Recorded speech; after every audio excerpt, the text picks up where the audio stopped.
कैसे आना हुआ मतलब कि आज आपका? होली की छुट्टी में पार्टी कार्यालय रसड़ा हम लोग आए थे। जी जी सुबह निकले हैं तो एक दुर्घटना हो गई थी, वहाँ चले गए। एक तिरही थी, वहाँ गए। जी जी। अब ऐसा मिलते जुलते लखनऊ तक चले जाएंगे। बड़ी राजनीति गरमाई हुई है यूपी की। एनकाउंटर पे एनकाउंटर धड़ाधड़ हो रहा है। कितना समर्थन करते हैं आप? देखिए, आपका हमारा इनकाउंटर क्यों नहीं हो जाता? इनकाउंटर अगर होता है तो किसी न किसी अपराधी का ही होता है। हाँ, ये ज़रूर है कि अपराधियों की चपेट में कुछ निर्दोष लोगों के भी हो जाते हैं, जी। ऐसा भी हुआ है। लेकिन जो हो रहा है उसके पीछे कहीं न कहीं अपराधी छवि के लोग हैं, उसके पीछे खड़े हैं। वो खुद लिप्त है, उसकी चपेट में भी कुछ शरीफ लोग आ जाते हैं। तो क्या मानते हैं कि जिस तरह से मतलब यूपी की पुलिस कार्रवाई कर रही है वो एनकाउंटर ही है? नहीं, देखिए, पुलिस कार्रवाई न करे तब भी बदनाम, पुलिस कार्रवाई करे तब भी बदनाम, दोनों बातें हैं। अब पुलिस कहीं भी हाथ डालती है तो जो आपके बांदा से पुलिस आई है बलिया, या जो मुरादाबाद से पुलिस मऊ आई है, उसको क्या पता है? वो यहाँ के खुफिया तंत्र के द्वारा जो उसको सुराग मिलता है कि ये अपराधी यहाँ है, तो पुलिस उसी रास्ते जा रही है, कार्रवाई अपना करती है। वो उनकी बहनों का और अतीक के परिवार का ये दावा है कि अतीक यूपी में आएंगे तो उनका एनकाउंटर कर दिया जाएगा, गाड़ी पलट जाएगी। अब गाड़ी पलट जाएगी, अब एक भय विकास दुबे का सबको सता रहा है, वहीं से ना गाड़ी पलटने की बात शुरू हुई है। तो फिर गाड़ी न पलटे ऐसा काम क्यों करते हैं लोग? ऐसा काम नहीं करना चाहिए। जो सलाखों के पीछे क्यों जाते हैं हम अगर अपराध की दुनिया में न रहें तो फिर हमारी गाड़ी क्यों पलटेगी? हम भी चल रहे हैं, हमारा कहाँ नहीं पलट देते कोई? सवाल तो ये भी है ना, आप भी चल रहे हैं ना, क्यों नहीं पलट देते? क्यों नहीं शंका जाहिर करते? कहीं ना कहीं अपराध की दुनिया में लोग हैं, इस नाते उनको शंका स्वाभाविक है कि विकास दुबे ने जो घटना किया, उनकी गाड़ी पलटी है, तो कहीं हमारी भी गाड़ी न पलट जाए, ऐसा अंदेशा है। आपके सहोदर भाई पूर्व सांसद हरिनारायण राजभर का कहना है कि अतीक अहमद को निकाल के एनकाउंटर कर देना चाहिए जेल से, और उनको एनकाउंटर करने वाले अधिकारियों को स्वर्ग भी प्राप्त होगा, ऐसा उनका मानना है। देखिए, उनकी सरकार है, पार्टी के पूर्व सांसद हैं, बड़े नेता हैं, बड़े भाई हैं। आपके सहोदर भाई हैं? नहीं, बिरादरी के बड़े भाई हैं। जी जी। और उनकी बात लगता है कि उनकी पार्टी में कोई नहीं मान रहा है। तो मान लेना चाहिए भाई, अगर वो कह रहे हैं जी जी। तो उनकी पार्टी में उनकी अलग राग अलाप रहे हैं, तभी ना कह रहे हैं लोग। अखिलेश यादव काफ़ी विरोध में आ गए हैं, कह रहे हैं कि यह मनमानी हो रही है यूपी सरकार के द्वारा, माफिया राज को ख़त्म करने के नाम पे, मिट्टी में मिलाने के नाम पे मुख्तार अंसारी के बिल्डिंग को ध्वस्त किया जा रहा है बिना उसके, फिर वैसे अतीक अहमद के सहयोगियों पे कार्रवाई हो रही है। इससे आप कितना इत्तेफाक रखते हैं? कि अतीक अहमद की बहन ने आप ही के चैनल पे बयान दिया है कि अखिलेश यादव जी ने योगी को उस्काया। अतीक अहमद की बहन ने आपके ही लोगों के चैनल पे बयान दिया है जी जी कि अखिलेश यादव जी ने योगी को उस्काया कि अतीक अहमद नहीं बल्कि माफियाओं को मिट्टी में मिलाने के लिए उन्होंने उस्काया है, जिससे इतनी बड़ी कार्रवाई हो रही है। ये अतीक अहमद की बहन का बयान है। और दूसरी चीज़, अतीक अहमद को विधायक किसने बनाया? चुनाव आयोग की मुहर लगी है। ऐसा नहीं है कि ओम प्रकाश राजभर मुहर लगा रहे हैं। अतीक अहमद को सांसद किसने बनाया? समाजवादी पार्टी ने बनाया। तो अगर ये बात सच किसी को कहा जाता तो कड़वा क्यों लग रहा है? इसको स्वीकार करना चाहिए कि हाँ, हमने सांसद बनाया, हमने विधायक बनाया। जैसे हम समाजवादी पार्टी के साथ गए तो समाजवादी पार्टी ने जो हमारे साथ खेल किया, 12 प्रत्याशी अपना दिया कि आप अपने सिंबल से लड़ाओ। लास्ट में हमारे साथ धोखा शुरू किया। अब हम किधर नहीं जा सकते, तो हमने कहा चलो लड़ा दो। हमारा मकसद था पार्टी को मान्यता प्राप्त दल करना, उसी में मुख्तार अंसारी के बेटे को लड़ा दिया। यानी अब्बास को हम तो धड़ल्ले से चोर कहते हैं, लड़ाया हूँ, अखिलेश के कहने पे लड़ाया हूँ। हम पीछे थोड़ा हटते हैं, जी जी जी, हम तो चाप के बोलते हैं। बचाएंगे कैसे अब्बास? देखिए, कानून अपना काम करे। अब वो मामला न्यायालय में है, न्यायालय में वकील बचाएगा कि हम बचाएंगे? नेता तब तक बचाता जब तक पुलिस थाने में रहता है, तभी तक। यानी कि थाने में अगर अब्बास रहते तो आप नहीं, देखिए, थाने में आदमी रहता है तो कोई भी नेता यही कोशिश करता है कि दरोगा जी इनकी मदद करिए, जो भी केस मुकदमा लिखिए, जो जायज उसको लिखिए, लेकिन बिना वजह के मुकदमे न लिखिए, ये पैरवी लोग करते हैं। अब्बास के परिवार का यह दावा है कि जो उन्होंने बयान दिया था अधिकारियों को 6 महीना रोकने का, उसको लेके उनके ऊपर कार्रवाई की जा रही है, उनकी बिल्डिंग ध्वस्त की गई है, ऐसा उनके लोगों का वो है। नहीं, उन्होंने बोल दिया था कि 6 महीने। ऐसा उनके लोगों का ये कहना नहीं है। देखिए, जैसे मुख्तार भाई के खिलाफ कार्रवाई हुई, ईडी ने अपना काम किया, पूछताछ हुई, ईडी की चपेट में आय से अधिक संपत्ति के मामले में वो उठाए गए अब्बास जी। तो ईडी के मामले में तो जो आय आई, जी जी, उसी आय से बना हुआ मकान दिखा करके गिराया जा रहा है, न कि 6 महीना कार्रवाई के दिखा गिराया जा रहा है। आप लोग भी उलाट देते हैं कर से। अच्छा, ठीक है। वर्तमान समय में आपको बधाई दिया जाए कि आप सत्ता के साथ आने वाले हैं, मंत्री पद आपको मिलने वाला है। बधाई तो इस बात की है कि होली में आप सकुशल है, यही इसके लिए बधाई। नहीं, इस मुस्कुराहट और हंसी के पीछे का कुछ राज बताइए। कभी आप बताइए कि 20 साल में जब हम आप मिले हो तो कभी हम रोते हुए दिखाई दिए हो? नहीं, मुस्कुराहट का राज देखिए। नहीं, हम तो नहीं हंसते हैं तो उसमें बिंदास नहीं, हम तो ऐसा ही दरमियान तो खुल के हंसते हैं। नहीं, हम ऐसे इस समय मुस्कुरा के और नहीं, हम ऐसा ही बोलते हैं।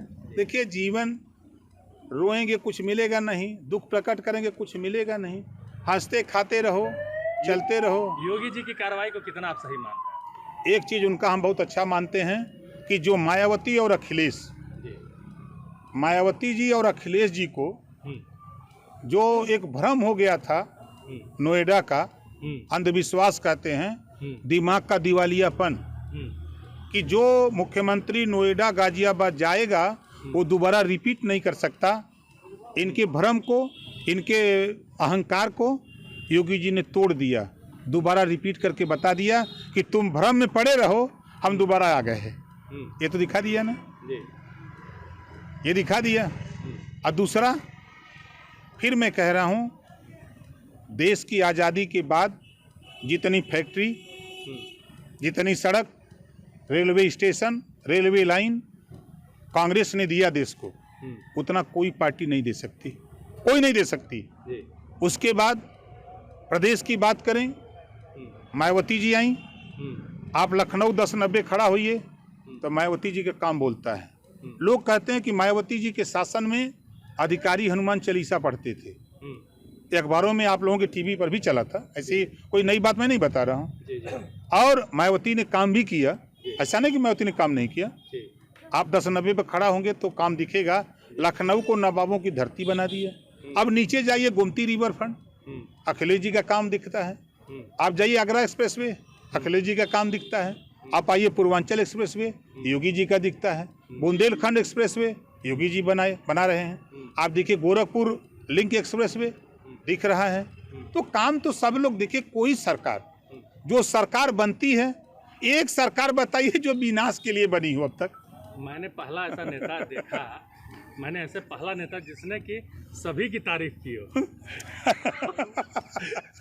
देखिए, हम सच बोलते हैं ना जी, हम जैसे कि अब खुलेआम आप बोल रहे हैं और तारीफ भी कर रहे हैं कि आप, देखिए हम सच्चाई तो नहीं, हम सच बोलते हैं, झूठ नहीं बोलते। झूठ बोलते तो हम भी मंत्री बन के बैठे रहते।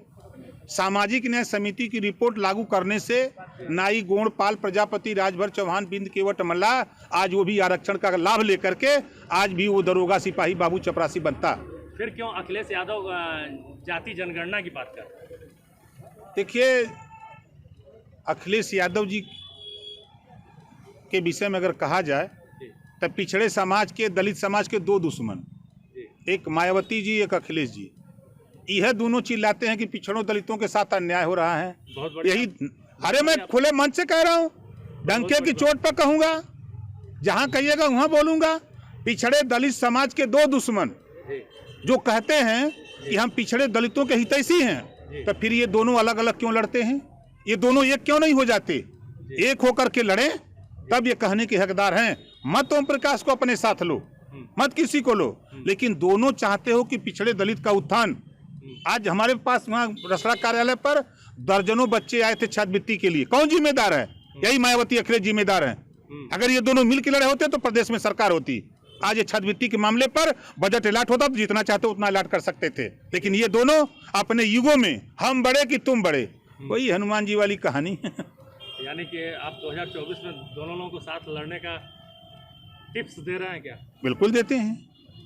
ये दोनों चिल्लाते हैं ना कि हम पिछड़ों के हितैषी हैं, जी जी, हम जातिवाद जनगणना करा के सामाजिक न्याय देंगे। कैसे देंगे? जब पावर में थे तब तो कर ही नहीं पाए। जी जी, अखिलेश जी 5 साल मुख्यमंत्री थे, जी जी, डबल इंजन वाले में थे, जी जी, केंद्र में सरकार थी, जी, कांग्रेस को समर्थन था समाजवादी पार्टी का, जी, जी। तब तो जातिवाद जनगणना नहीं करा पाए। नहीं कर- तब तो जातिवाद जनगणना नहीं करा पाए। जी 4 सितंबर 2013 जी, हाई कोर्ट ने आदेश दिया कि 27% आरक्षण का लाभ 12 जातियां उठा रही हैं, जी शेष जातियों को आरक्षण का लाभ उत्तर प्रदेश सरकार बांट के दे। जी, मुख्यमंत्री कौन था? अखिलेश यादव जी।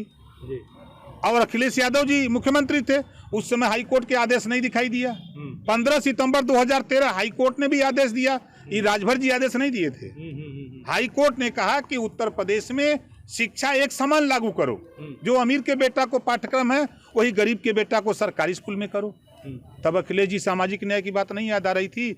20 साल से यही न है सोनी धापा, हम 20 साल से चिल्ला रहे हैं ना कि जातिवाद जनगणना कराओ। संविधान में बाबा साहब डॉक्टर अम्बेडकर ने हर 10 साल पे जातिवाद जनगणना की बात लिखा है। आप उठा के देखिए 1931 में जातिवाद जनगणना हुई, उसके बाद हुई नहीं हुई। कैसे बजट मिलेगा? जब बजट कैसे मिलेगा? जब गिनती नहीं है तो कैसे राशन मिलेगा? परिवार में 8 आदमी हो, गिनती 5 का हो तो 3 मिलियन का कैसे राशन मिली? शूद्र शूद्र शूद्र, इसमें अपने आप को शूद्र कहने पे और बताने पे तुले हुए। पहले तो वो तय कर लें कि शूद्र हैं कि नहीं। हाँ, पहले तो वो तय कर लें कि शूद्र पूरा है कि आधा है। हाँ, हाँ, पहले वो तय कर लें कि शूद्र आधा है कि पूरा है। हाँ, कैसे? कैसे? हाँ, अरे अब आप नहीं जान रहे हैं, कैसे हमसे पूछ रहे हैं? आधा उनके घरवा में छतरी हैं, अच्छा, आधा छतरी हैं, आधा शूद्र हैं। कौन कौन? अखिलेश जी के घर में और केकरे घर, मेरे घर में हैं। अच्छा, उनकी पत्नी पर आप इशारा कर रहे हैं। अरे हम जो कह रहे हैं गलत कह रहा हूँ तो बोलिए। तो क्या क्या मानते हैं कि यह राजनीति जो कर रहे हैं वो केवल बांटने की राजनीति पे वो चल रहा है? नहीं, देखिए बेबुद्धि की राजनीति। उत्तर प्रदेश में केसीआर कै वोट दिलाएंगे आके? हाँ, उत्तर प्रदेश में केसीआर कै वोट दिलाएंगे अखिलेश जी को? हाँ। ममता जी आके कै वोट दिलाएंगी मऊ में? केजरीवाल आके मऊ में कै वोट दिलाएंगे? जी जी जी, यहाँ वोट दिला सकते हैं तो नीतीश आके वोट दिला सकते हैं। आप जाते कांग्रेस से समझौता करते, नीतीश से समझौता करते, मायावती से करते, तब एक ताकत दिखती, तब लोग आपके साथ रहते। आप जा रहे हो तमिलनाडु केसीआर को ले आने, एक का वोट न मिली केसीआर के अइले कि मिली? आप चले ममता बनर्जी को लिया रहे, कै वोट दिया? आइल तो रहली बनारस, कै वोट दिया दली? इस समय सबसे ज़्यादा महिला आरक्षण को लेके जो जिनकी जांच होने लगी ईडी की, तो सब महिला आरक्षण की बात करके लोग बैठ गए धरने पे। कहाँ? आज दिल्ली में केसीआर की बेटी हैं जिन्होंने अभी उसमें दिल्ली के शराब घोटाले में जिनका नाम आया था, वो सब लोग आके और दिल्ली में लोग महिला आरक्षण की बात करने लगे हैं। अच्छा, आपका मुद्दा ना हमसे ज्यादा महिला आरक्षण को लड़ाई कोई लड़ी का? जी। हमसे ज्यादा कोई लड़े वाला धरती पर है? आज हम 20 साल से यही मऊ में उतनी भीड़ महिलाओं की, जिस दिन कोनो पार्टी जुटा दे वो दिन राजनीति छोड़ दूंगा। जी, घरे से निकाला महिलन के बहुत दुर्गति है। बड़ा हाथ गोड़ जोड़े के होला, बड़ी चिरौरी करे के होला कि तोहरा लड़ाई है। तो क्या ये मानते हैं कि ये ईडी? अरे वो सब डरामा खा लिया भाई। अच्छा, वो सब ड्रामा डरामा है। सरकार को डरवाना चाहते अरे हैं क्या? कुछ का डेराई, सरकार का डेराई? सरकार तो खुद बहुमत में, अल्पमत में हो तो बड़ा डेरा वो करत। हाँ, बाबा साहब ने कहा किसी से कि पूर्ण बहुमत की सरकार मत बनाओ। अगर बहुमत की सरकार रहेगी तो मजबूती से गला दबाई, कमजोर रही सरकार तो कमजोर दबाई। अब मजबूत दबावा तो चिल्लात काहे के हुआ सबन? यानी कि उनके उसका जो है असर नहीं पड़ेगा ना, कोई नहीं। अगर इन लोगों को अकल है तो ओम प्रकाश राजभर से सुने समझें। जो लोग पीड़ित हैं सब लोग इकट्ठा हों, मायावती जी इकट्ठा हों, अखिलेश इकट्ठा हों, योगी इकट्ठा हों, ममता इकट्ठा हो रहे हैं, कांग्रेस सोनिया इकट्ठा, सब लोग इकट्ठा हों तब कुछ कर पाएंगे, नहीं तो 1 सीट न पाई है सर। अरे सुनने में आ रहा है कि घोसी से लोकसभा लड़ने वाले के हाँ, अरे हम तो खुद MLA है ही महाराज। अपने बेटे आपके हमें नहीं पता भैया, भाई तो राजा के पता नहीं, वो सारा बट बांट लिए।